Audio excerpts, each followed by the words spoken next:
tank blitzers and hopefully a few future mumrads. I'm Littlefinger today, sharing some more knowledge.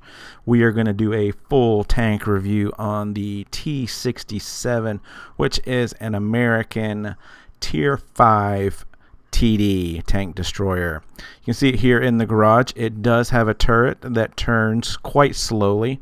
It is rather small in stature, but does have great mobility. We'll take a look at it to the Wolverine there, the AT2. You can see how we do size-wise. Let's take a look real quick here at the tech tree.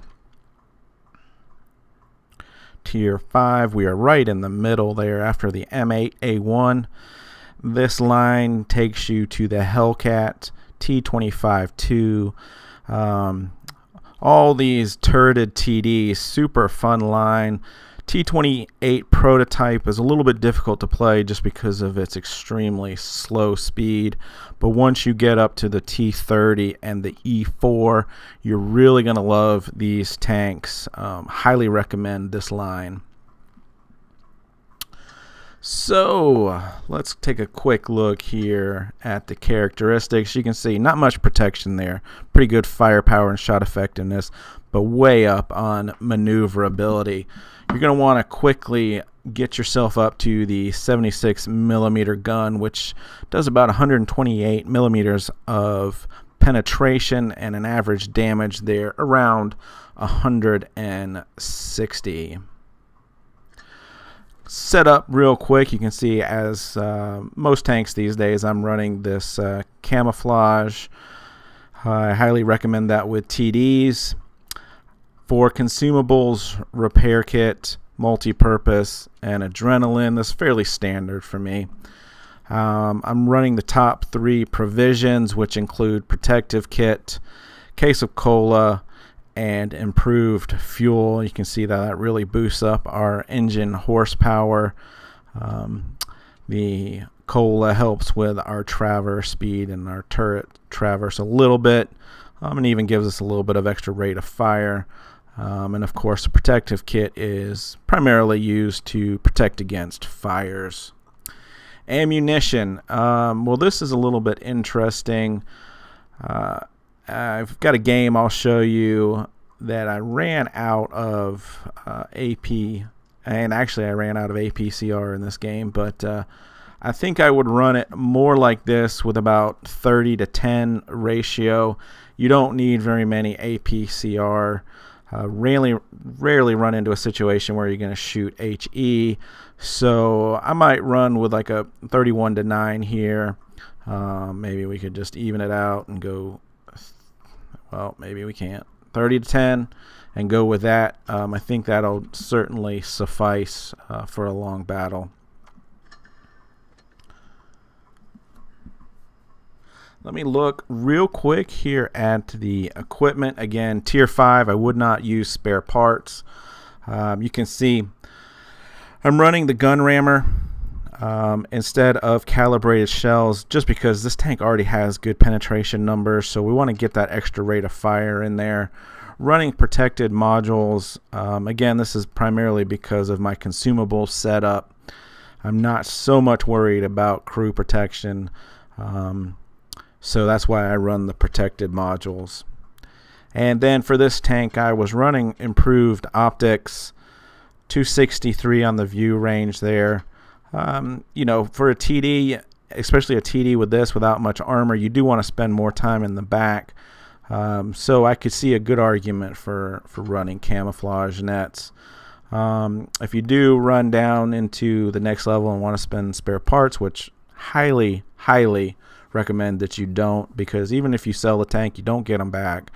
It's kind of just a waste. So enhanced gun lane drive or supercharged, you know, this really helps out on your aiming time, so I would go with the EGLD. Enhanced armor, we don't have much armor on this tank, so I would probably go with just a few extra hit points there. That could be the difference between a game or two.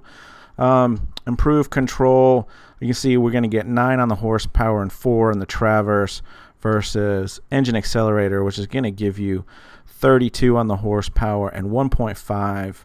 I didn't run into much problems with this tank accelerating, so I would go with improved control, which is going to give you a little bit faster traverse speed, which is one of the areas this tank does lack a little bit. Vertical stabilizer I would choose over the refined gun. Enhanced tracks, toolbox, kind of a toss-up. Can't really feel a difference in game with these on the tanks that I have put it on. Consumable delivery system, and this again just goes to what consumables are you running. If you're running a power boost and adrenaline, I would go with this one. If you're running the repair kits like me, I would go with consumable delivery system. So that's the setup. Let's take a look at how this tank compares to other in the class. Alright, so here's a screen grab of blitzstars.com using their tank compare. I've lined up all of the non-premium tier 5 TDs. You can see the T67 on the left with the M10 Wolverine next to it as the only other turreted TD. The rest are your standard non-turreted TDs. DPM at 1752, we are right in the middle of the pack. Penetration at 128. We're a little bit on the low side here compared to some of those other tanks with slightly bigger guns like the SU-85 with its 85mm gun, or the French TD with its 90mm gun. So we do have that working against us with this tank, but I don't seem to struggle too much with penetration with the help of the maneuverability of this tank. So shell velocity there at 792 does come into play if you've got to shoot through sheds or something like that. You're going to have a tough time penetrating. Aim time at 1.54 is really good, best in class. Dispersion at 0.37 is a little bit on the high side there, but doesn't seem to be too much of a problem. Depression, as with all American tanks, we've got a negative 10 degrees of gun depression, so use that to your advantage. Play the ridge lines, play hills. You can see that it's really one of the strengths of this tank. And of course, also is the fact that you can turn that turret 180 degrees, where you can see some of those other ones are limited to 15 to 30 degrees. Moving on to movement and mobility, you can see a lot of red in this box, which means our tank stands out way above these other tanks when it comes to movement and mobility. 61 kilometers per hour top speed. Really, the other tanks are all kind of averaging in the high 40s there, so we're well above that. Our engine horsepower is 506, and you can see there on the terrain resistance of 1.1, and 1.5. We've got great terrain resistance, which gives us a effective horsepower per ton of 35.1, which is just about double any of the other tanks out there. So maneuverability, you can see that's why this tank stands out. Also, looking at the credit coefficient, we're making a little bit of extra money on this tank when we run it. View range is kind of middle of the pack. Hit points is unfortunately on the low side for this tank. I say unfortunately because of its limited armor, and you can see here a lot of green for all of these other tanks when we look at hull and turret armor. 22 millimeters on the front of the hull compared to some of these others with 45, 56, 80.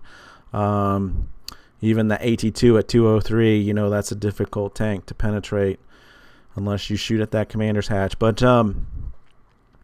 anyway, you can see down there the win rate of 58.93. It's one of the best played tanks in the tier, and also one of the highest damage per game tanks. So I think that says a lot about its strengths and its weaknesses, so keep that in mind as we watch some gameplay.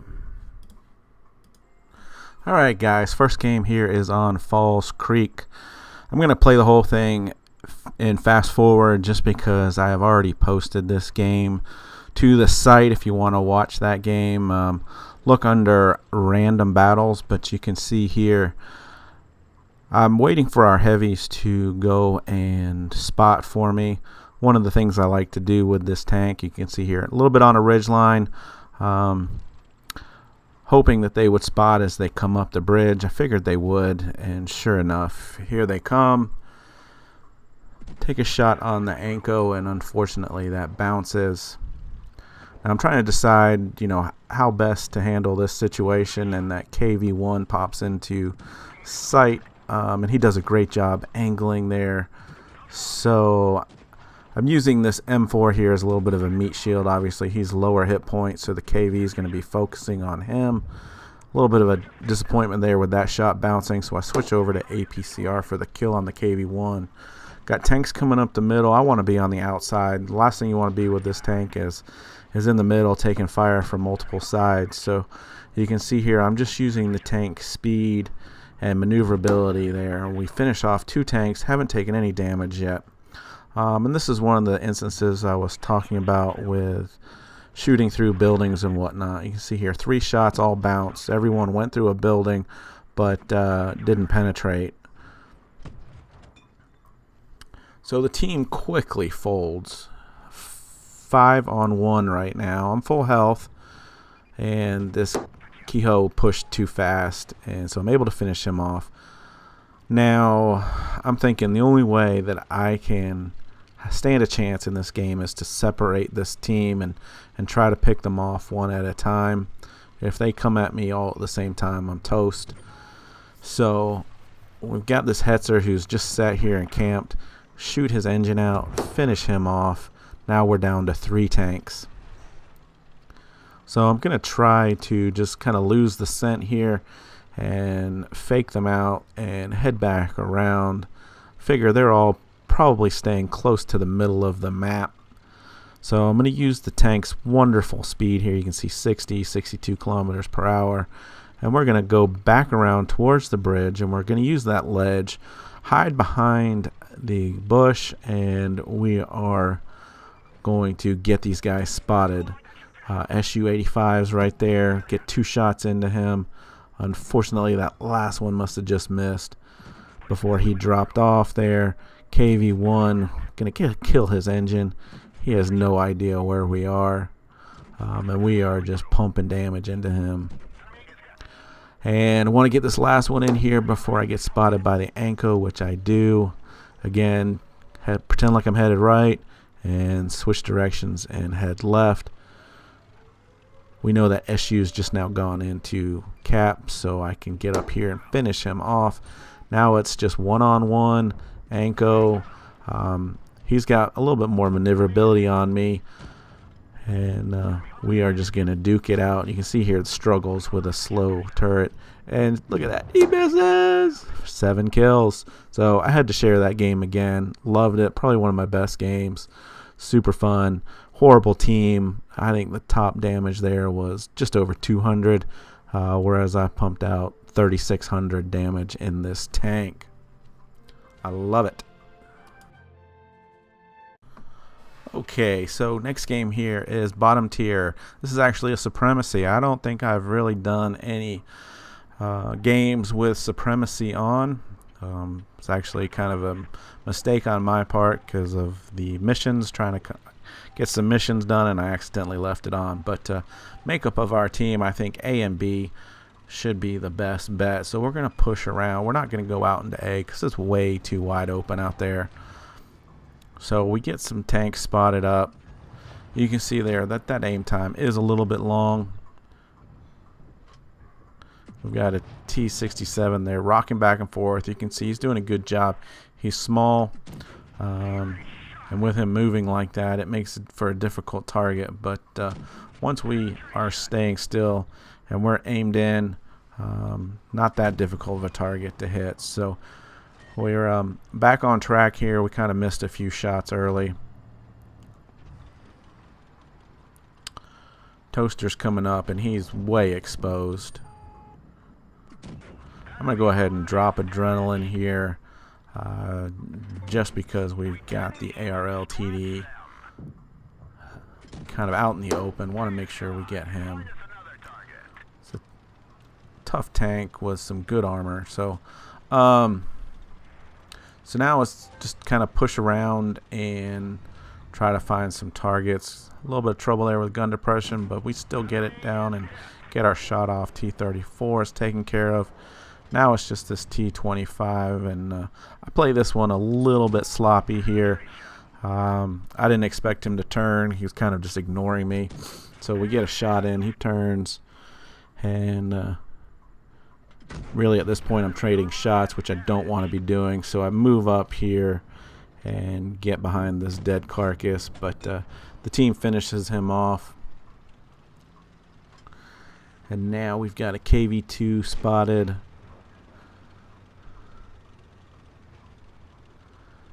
And you can see here a little bit of the difficulty with the upper tiers, and getting a few bounces there. He was nicely angled, so I'm just going to go ahead and switch over to APCR. He's on the reload, but now he's probably not, so I'm going to wait for this KV-1S to come through and distract, and KV-1S gets the shot in a hair before me. So now it's just the ARL, and what I'm going to do here is just aim for this bottom plate. Moron team member here rams into me. Kind of one of my pet peeves. We get one into the turret, and he's backing around this building, and we bounce that shot. So I am going to use our good speed, and we're going to go ahead and circle around the back of him. And we're going to wait for our turret to catch up, and then we can get that shot in. That KV-1S must have bounced, because I'm able to get 3 shots in and finish him off for kill number 2. Just a shade over 2,000 damage. Good for a level 2 mastery badge on the tank. So you can see, even as bottom tier, can pump out some good damage with this versatile TD.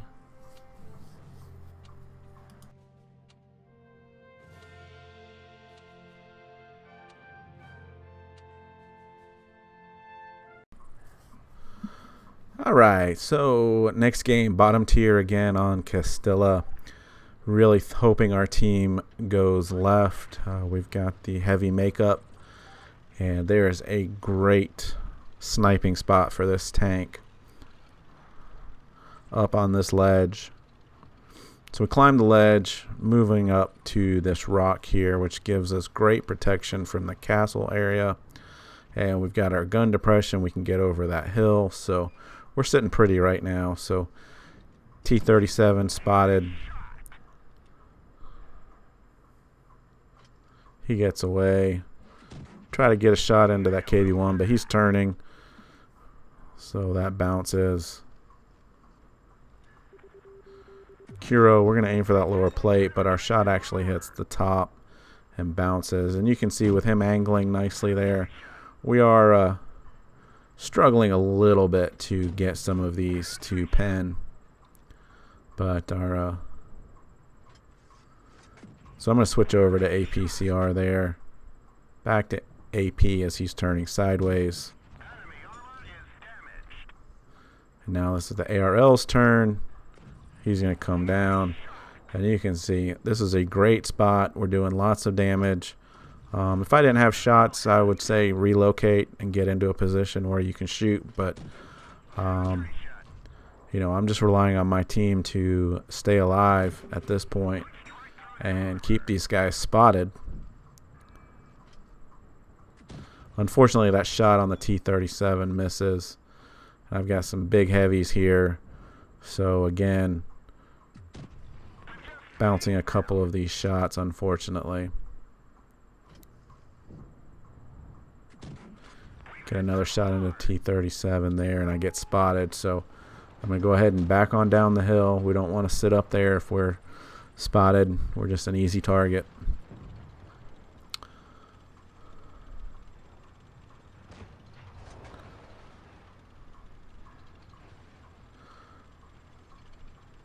So we've got some low health tanks on this side. Really wish that shot had gone in there.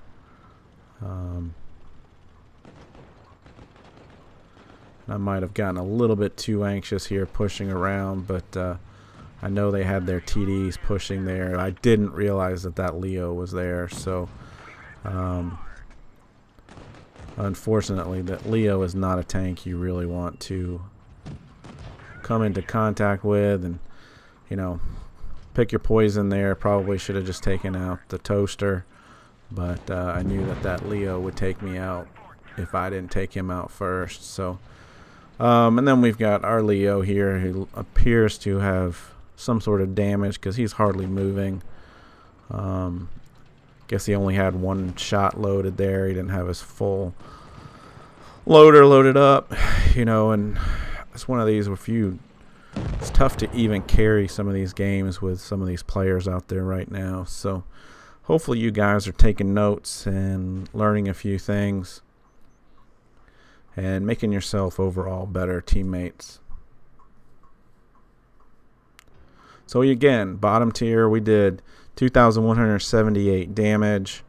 Not much help from our team, unfortunately, so that ended up in a loss. Okay, got a short little game here to show you on mines as top tier. Not a great strategy game, good team, but the reason I wanted to point this game out is because of a nice little spot on the hill that I think gets underutilized. It's a great spot if you're in a tank with good gun depression. Right here behind this rock, you can see everyone focuses on the mouth of the cave, and you are hidden to your left as well as protected from the typical camping spot there at the top. So you can use your gun depression, load your shot, peek over, take your shot, and back down. The B1 is one tank I don't mind trading shots with. He only is doing 60 damage per shot. I took that one from the T1, didn't really need that, but BDR here is going to push hard on him, and so we're going to let him pass and take the attention of the T1, and we'll get a shot here into the side of the turret, finish him off. So you can see we just moved up over the hill, team pushed well together, and of course their team did not stick together, and they sent two flankers here who apparently got there too late, which is oftentimes the case. So again, we're back to the ridge on here, and we're not going over the ridge. We are just peeking out over enough to get our shots in, back down. T-34 is rushing over. He gives me a nice little juke move here to shoot the side and bounce that last one, but he's on a reload and no chance of getting away there. So just the Su-85 left. He's committing to going up the hill, so we'll go ahead and drop down and get a nice shot into the side of him here, and the team will finish him off. So this was just a quick game, but just wanted to point out that's a really nice spot. You can do a lot of damage there, especially if you're an American with a nice strong turret, or the French tanks do well there. Anything with good gun depression. So we end up doing a 1581 damage, 3 kills. It was a level 2 mastery, so even in a short amount of time you can do significant damage in this tank. Alright guys, Oasis Palms, great map for this tank with all of the dunes to the left. Anything that you can use this gun depression really helps with this tank. So we're going to push left. One of the spots I like to go to is this ridge right here next to the rock. Just playing a little cautious until we get some spots. Trade shots there with the T40. We got a good fast reload, so we'll go ahead and get shot number 2 into him. He's turned sideways, and we finish him off. 3 shots to 1 there. Take a nice little advantage. This M4 looks like he's pushing hard, so I'm trying to get myself over to the rock. I can go the other side if I need to. But he stops. So now I'm going to use this ridge, and I'm protected to the right because of the rock. I'll take my shot and I'll look quickly to the right just to see where the other tanks are. And this guy is focused on a tank behind me.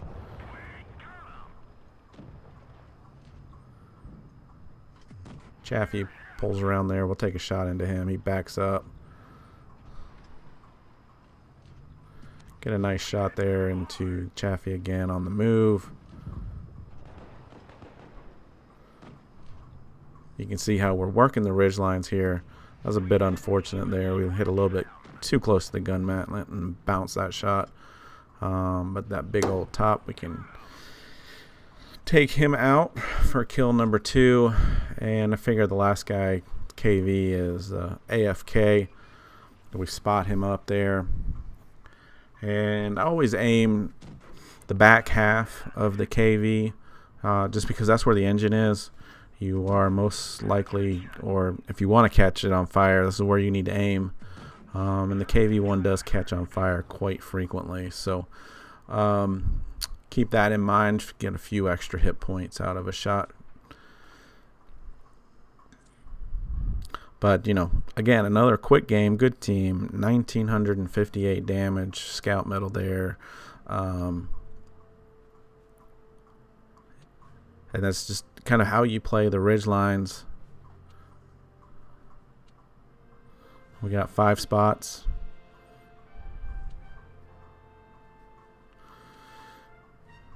And we basically hit every tank. So, just a fun little tank to play. Alright, so last battle. This time again on Castella. I know I've already done one on this, but we're spawning on the other side. There's a great sniping spot, obviously, up on this side. But unfortunately, our team chose to go the other way. So I'm going to go ahead and push on over.